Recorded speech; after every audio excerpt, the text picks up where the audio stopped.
Good morning, everyone. Happy Monday and welcome to Wake Up with YPN. Today's episode is sponsored by Hills Bank. I'm Jenna Pope, co-chair of the Iowa City YPN, and today I'm here with Hannah Petersen, a mortgage lender from Hills Bank. Hannah is with us this morning to speak about buy downs and how you can be prepared to speak about them with your clients. Hello, Hannah. Hi, Jenna. Thank you for having me today. Absolutely. Thanks for coming on. So just to get started, do you want to kind of introduce yourself? Tell us a little bit about you. Yes. So, like Jenna said, I'm Hannah Petersen. I'm a mortgage lender at our Hills Bank Coralville branch on the Strip. I've been lending for about almost 2 years, a little over a year and a half. And prior to that, I was in our closing department for 3.5 years. Wonderful. So if anybody has any questions while we're talking, feel free to put them in the comments section and we will get them answered. If anything comes in after, if you're watching this video after and not live, we will definitely still get you the answers to those questions. So let us know. Okay, let's just dive right in. Do you want to share a little bit about what buy downs are if people have not heard about them yet? Yes. So there are two different kinds of buy downs. There's a permanent buy down, and then there's the temporary buy down. So a permanent buy down is when a borrower can choose to either pay points or utilize a seller credit to permanently buy down the interest rate for the life of the loan. For our in-house ARM loans, it costs about 1%, 1 point of the loan amount to buy it down by 0.25%. Conventional loans, fixed rate loans, they vary. I did check this morning, and on a conventional loan, it would cost about 0.75 point of the loan amount to buy it down by 0.25%. So that's permanent. And then there's temporary, which has been a hot topic lately. And with the temporary buy down, the monthly payment is adjusted for a temporary period at the beginning of the loan term, but it doesn't actually change the rate of the loan. Temporary buy downs cannot be paid by the borrower, and they're most commonly paid for by the seller. This payment would go on the closing disclosure as a seller credit, and then those funds would go into kind of a side escrow account that would supplement the monthly payment. So as an example, if the borrower is responsible for a $1,500 a month payment with the actual rate, but for the first year, they're only responsible for $1,300 a month, then that extra $200 will come from that escrow account to supplement the payment. Okay. So then, sorry, I just want to touch on before we get a little bit more into it. Can you tell us what the difference is between points and a buy down? So Yeah. Understand the difference between that. Yeah. So the points, like I said at the beginning, so just example for our ARM loan, if you're getting, I'm going to pull up my thing here, like a purchase price of $400,000, you're putting 20% down, so your loan amount's $320,000. If you want to pay points to buy down the rate permanently, then that's going to cost you 1% or $3,200. Mm-hmm. And for the temporary, since it's a temporary like rate buy down versus the points, you're not buying points, you're just actually that's calculated a little, there's not like a set percentage on those. It's going to be, the cost is going to be the savings that you're getting with the temporary buy down. So in this example that I just gave, the $400,000 320 loan amount, that would be about $7,200 for the savings, but then also the cost. So the seller credit would be about $7,200. And then can you describe a little bit of the difference between who can pay for which of those things? Yep. For the points, so the permanent buy down, anybody can, I mean, the buyer can, they can use a seller credit.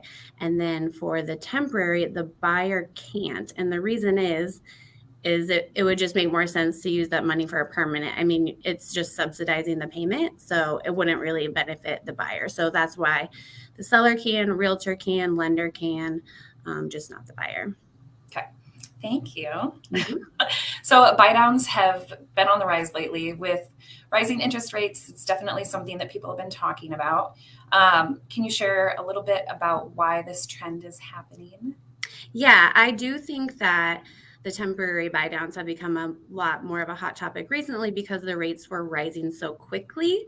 They kind of steadied off a little bit, but since they are essentially designed to kind of ease a borrower into the monthly payment, so maybe they're renting and they're only used to paying $950 a month. With this temporary buy down, they might be able to pay just $1,000 a month, but then it'll go up gradually, hoping that their income increases as well each year. However, it might not. So while they are great for that, to ease people into that, you just got to be able to look long term too. Yep, absolutely, because you're eventually going to be paying that full Yep. amount. But hopefully that gives people a little bit of time so that they can refinance. Yes. So, I mean, this transitions directly into the next question of when would a buy down be advantageous for a buyer? So it is all about the numbers, and I have a chart here that we can peek at, and it's small on that screen, so I'm just going to bring it up on my screen here. So this chart, and it's a calculator, so we just have to plug in the current rates and the loan amount, so it's pretty easy to look at the numbers this way. So this is comparing a standard loan on the very left column, and then the savings that a 2-1 buy down and a 5-1 arm with no points and a 5-1 arm with buying down the points would have. So if the interest rate is 6.5%, you see in that second column, you're going to only pay 4.5 that first year, 5.5 the second year, and then 6.5 after that.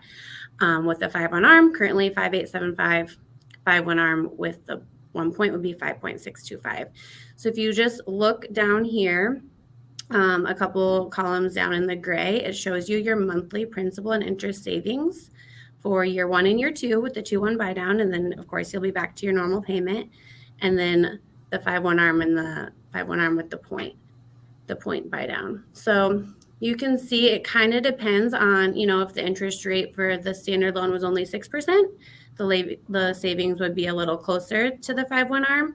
If the standard loan was 7%, then the 5-1 arm would be more advantageous. So it all depends. And when you're accepting that seller credit, if a seller has their house listed and they're offering a buy down right away, again, like I said, it's a seller credit. So you could choose to utilize that for a temporary buy down or for just closing costs or to buy down points. So pretty versatile.